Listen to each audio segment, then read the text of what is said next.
প্রিয় ভাই, প্রিয় সন্তান, প্রিয় বাবা, বলেন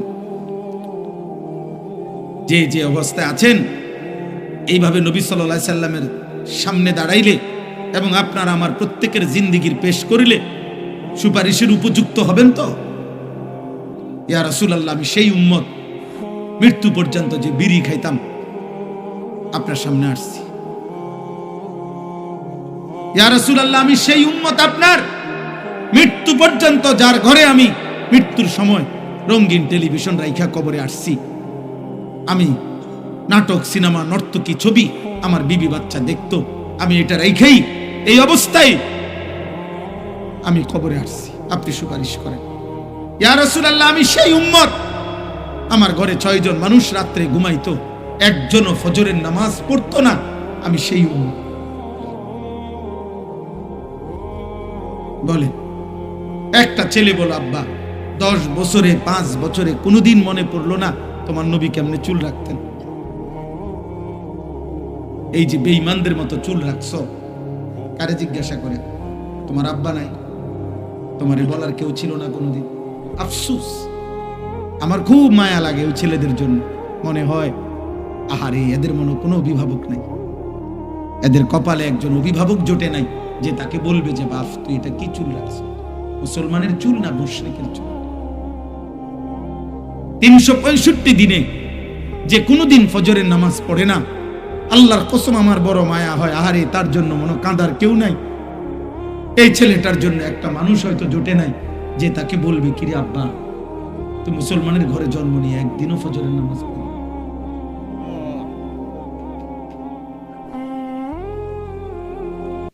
আহা, তোমার কপালে বুঝি জুটলো না?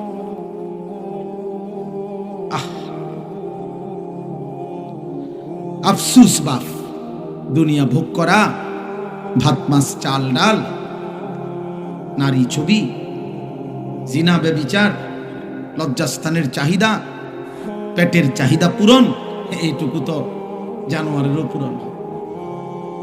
একটা কুত্তাও তো খায়, ঘুমায়, পেশাব পায়খানা করে। একটা কুত্তারও তো যৌন চাহিদা পূরণ হয়, কুত্তারও তো বাচ্চা হয়। কুকুরের বাচ্চা হয় না তো কেমনে হয়? যৌন চাহিদা পূরণ না হইলে কি হয়? এটুকুর নামই যদি জীবন হয়, এটুকুই যে খাইয়া দাইয়া ভালো আছি, পেশাব পায়খানা করে ভালো আছি, জিফুত লইয়া হুজুর দোয়া করেন খাইয়া দাইয়া আল্লাহ ভালো রাখছে। খাইয়া দাইয়া কিতা ভালো রাখছে? খাইয়া দাইয়া নি ভালো আছেন। মুসলমান বুঝি এটা কয়? তো গরু ছাগল কি খাইয়া দাইয়া ভালো নাই? কাফের বেঈমান খাইয়া দাইয়া ভালো নাই? তো আপনি এটা কি কইলেন? জিফুত লইয়া খাইয়া দাইয়া ভালো আছি, এটা নি বুঝি মানুষে কয়? মুসলমান বুঝি এটা বলে? এর নাম বুঝি মুসলমান? বলেন আব্বা, বলেন বাবা, চাচারা বলেন, আমার দাদারা বলেন, ইন্নাল্লাযীনা লা ইয়ারজুনা লিকাআনা ওয়া রাদু বিল হায়াতিদ দুনিয়া ওয়াতমাআন্নু বিহা ওয়াল্লাযীনা হুম আন আয়াতিনা গাফিলুন। এই 4টা কথা শুনেন। কোরআনুল কারীমের সূরা ইউনূস, একটা সূরা আছে ইউনূস নবীর নামে, এই সূরার আয়াত।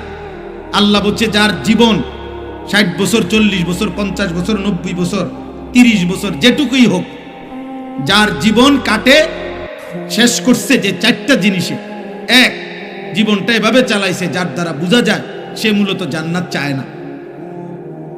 2, সারাক্ষণ যে দুনিয়ার জীবন নিয়ে খুশি হয়ে আছে, হাসে, লাফায়, নাচে, ফুর্তি করতে আছে, মজা করতে আছে, কারণ খায় দায়, ঘুম যায়, নারী দেখে, নাটক দেখে, ছবি দেখে, টেলিভিশন দেখে, জিফুত লইয়া উল্লাসে আছে, দুনিয়ার জীবন নিয়ে যে খুশি হয়ে আছে।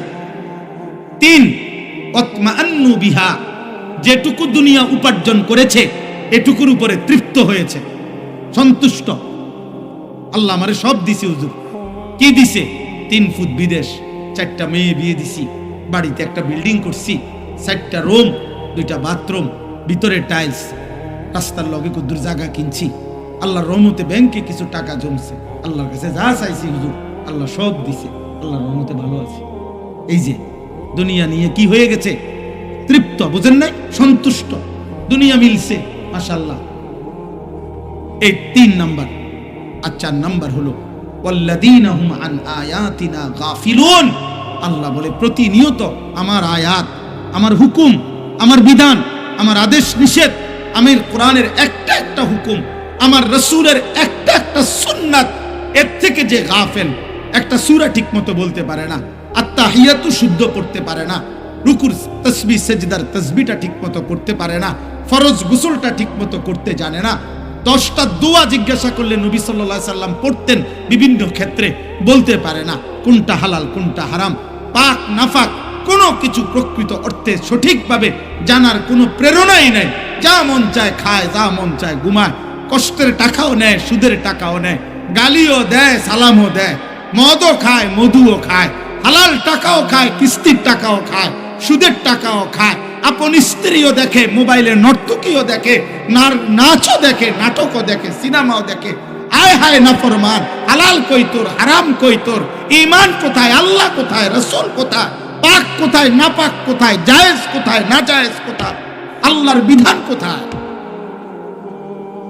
আল্লাহ তাআলা খোদার কসম আল্লাহ বলছে, এমন জীবন যার এই 4টি জিনিস জান্নাতের আশা করে না, দুনিয়া পেয়ে খুশি হয়ে আছে, যেটুকু দুনিয়া উপার্জন করেছে এতটুকুতে সন্তুষ্ট হয়েছে, আর আমি আল্লাহর বিধানের ব্যাপারে গাফেল, অমনোযোগী, খামখেয়ালি, উলাইকা মাওয়াহুমুন নার বিমা কানু ইয়াকসিবুন। আল্লাহ বলে এই নাফরমান সারা জীবনে যা করছে সব কিছুর বিনিময়ে খোদার কসম আল্লাহ বলছে তার ঠিকানা জাহান্নাম, জাহান্নাম, জাহান্নাম। এই ছেলে, এই ভাই, এই দাড়িওয়ালা ছেলে, ফাজলামি করো নাকি ভাই? দোস্ত তোমার পাল্লা না লাগলে চলে যাও ভাই, চলে গেলে ভালো। আব্বা উঠে চলে যাও, হাইসো না, তুমি চলে গেলে ভালো হয় বাবা। দয়া করে ফাজলামি করো না, মস্কারি করা ঠিক না।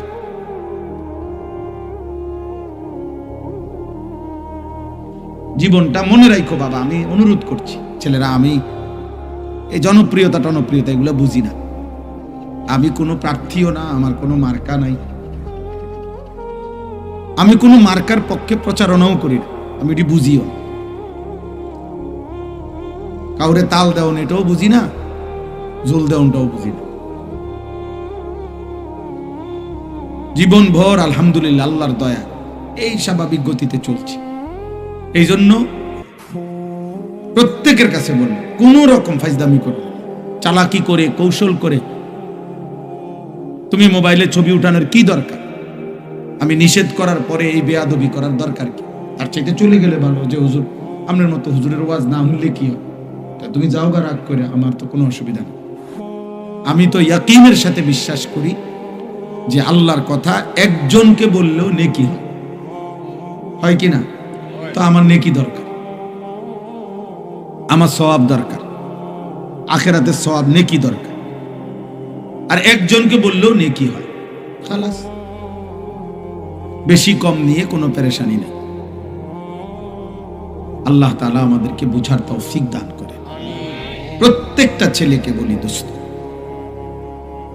এতটুকু বুঝ আল্লাহর নিয়ামত, যে নিজের আত্ম উপলব্ধি, অর্থাৎ আমি কমপক্ষে একজন সুস্থ স্বাভাবিক মানুষের পরিচয়, যে সে তার উপলব্ধি আছে এতটুকু যে আমি আসলে কে, আমি কোত্থেকে আসলাম, কে আমাকে পাঠাইলেন, কেন পাঠাইলেন, যিনি পাঠাইলেন তিনি যা চাচ্ছেন আমি তা করছি কিনা, আমি যা করছি তিনি তা চাচ্ছেন কিনা।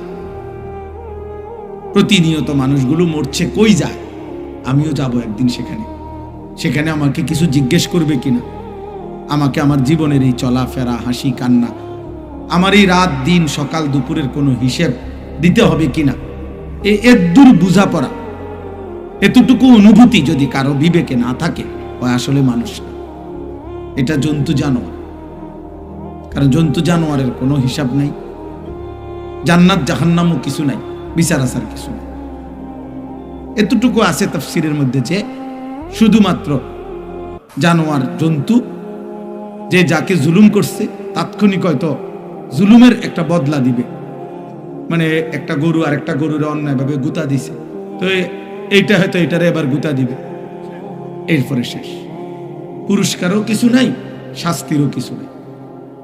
কিন্তু আমরা মানুষ, হাসি কিংবা কাঁদি, বুঝি কিংবা না বুঝি, খেয়াল করি আর না খেয়াল করি, আমাদেরকে আল্লাহর কাছে ফিরতে হবে। কুল ইয়াতাওয়াফাকুম মালাকুল মাউতিল্লাযী ওয়াক্কিলা বিকুম সুম্মা ইলা রাব্বিকুম তুরজাউন। আল্লাহ তাআলা বলেন, হে নবী আপনি বলে দেন, তোমাদের প্রত্যেককে মালাকুল মউত আজরাইল জান কবজ করবে। মৃত্যু তোমাদেরকে গ্রহণ করতেই হবে, তুমি না চাইলো। এই চূড়ান্ত সত্য থেকে তুমি পাশ কাটার কোনো সুরত নেই। সেজদা দিতে দিতে আব্দুল কাদের জিলানিও যদি হও, তবুও মরতে হবে। নাফরমানি করতে করতে যদি ফেরাউন নমরুদ হও, তবুও মরতে হবে। যেতে তোমাকে হবেই, আল্লাহর কাছে যেতেই হবে। মালাকুল মউত আজরাইলের কাছে জান কবজ হবেই। সুম্মা ইলা রাব্বিকুম তুরজাউন, অতঃপর তোমাদের সকলকেই মৃত্যুর মাধ্যমে আল্লাহর কাছেই, তোমাদের রবের কাছেই ফিরতে হবে। তাহলে আল্লাহ তাআলা বলেন, বান্দা বুঝো আর না বুঝো, এই চূড়ান্ত সত্য আমি আল্লাহ থেকেই শুনে নাও। এবার তুমি পাত্তা দাও আর না দাও, এটা কোনো বিষয় না। বাকি আমি আল্লাহ বললাম, আমি জানিয়ে দিলাম। কুল ইন্নাল মাউতাল্লাযী তাফিররুনা মিনহু ফাইন্নাহু মুলাকীকুম।